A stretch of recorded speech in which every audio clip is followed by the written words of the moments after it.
Bago kong kaibigan, pinakilala ko. Oh. Iyan na.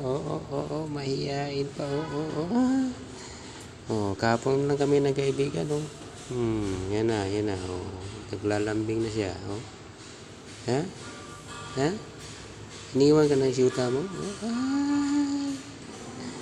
Yan. Pagka break time yan, nalapit yan sa akin eh. Hindi naman malapit sa iba yan, sa akin nalapit. Mahilap to, maingay pa pati. Ngayon, nakahanap siya ng kaibigan. Kaibigan na tayo. Malaki naman siya. Kaibigon. Okay. Ano magandang pangalan nito? Sige nga, tulungan niyo ako. Ano magandang pangalan nitong kaibigan kong bago? Yan na yung mukha niyo. Yung bagay sa mukha niya. Diba? Para sa ano yun. Baby fish. Baby fish. Right. Pinakilala ko ng bagong kaibigan. Kaya lang, pinakilala, walang pangalan. Ayaw na magpangalan yan.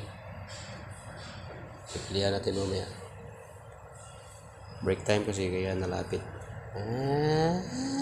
Naglalambing. Ilang taong ka na ba ng unang kaibigan? Batang lambing.